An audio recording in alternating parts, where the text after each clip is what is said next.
Hi everyone, welcome back to Prasanna's kitchen. ఈరోజు మన వీడియోలో ఆలూ పరోటా చేయబోతున్నామండి. చాలా టేస్టీగా ఉంటుంది.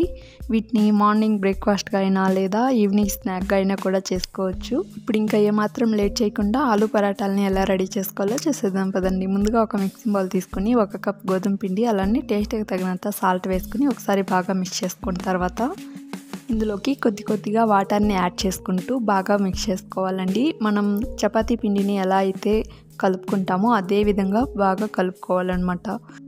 ఇలా స్మూత్గా వచ్చేంత వరకు కలుపుకున్న తర్వాత వీటి మీద మూత పెట్టి పక్కన పెట్టేసుకుందామండి.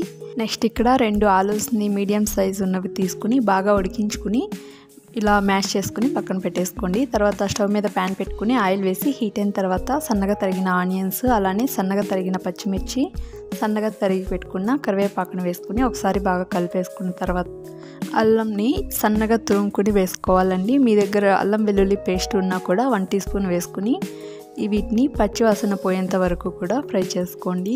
ఈ అల్లాన్ని బాగా తురుముకుని వేసుకున్నట్లయితే వీటికి టేస్ట్ బాగుంటుందన్నమాట.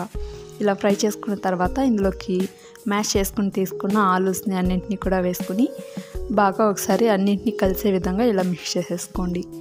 ఇలా అన్నింటినీ ఒకసారి మిక్స్ చేసుకున్న తర్వాత ఇందులోకి 1/2 టీ స్పూన్ కారం, 1/2 టీ స్పూన్ పసుపు, అలానే 1/2 teaspoon garam masala, 1/2 teaspoon ధనియాల పౌడర్, టేస్ట్కి తగినంత సాల్ట్ వేసుకుని అన్నింటినీ బాగా కలిపేసుకోవాలి.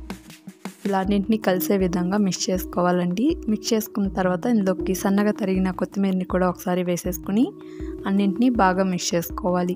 చివరిగా ఇందులోకి కొద్దిగా నిమ్మరసాన్ని పిండేసుకోండి. నిమ్మరసం వద్దనుకునే వాళ్ళు ఆమ్చూర్ పౌడర్ని 1/2 టీ స్పూన్ వేసుకుని కలిపేసుకుని పక్కన పెట్టేసుకోండి.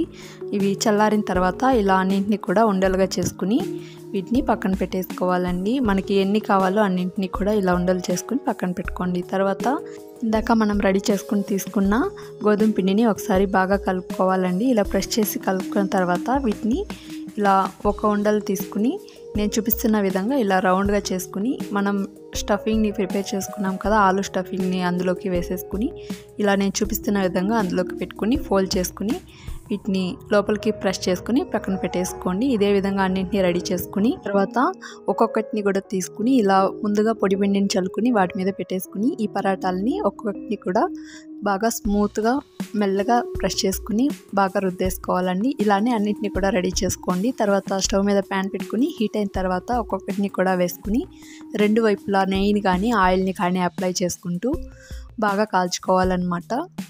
మనం ఆలూని బాగా ఉడికించుకుని చేత్తో స్మాష్ చేసుకోకుండా ఒకసారి బాగా తురుముకుని తీసుకున్నట్లయితే కనుక ఇక్కడ కనిపిస్తుంది కదండి, అక్కడెక్కడ ఆలూను అది కూడా కనిపించకుండా చాలా నీట్గా వస్తుందండి. ఇలా 2 వైపులా కూడా ఆయిల్ని కానీ లేదా నెయ్యిని కానీ వేసుకొని కాల్చుకొని పక్కకు తీసేసుకోవటమే అండి. ఇదే విధంగా మీకు ఎన్ని పరోటాలు కావాలి అంటే అన్ని పరోటాలని కాల్చుకొని పక్కకు తీసేసుకోండి.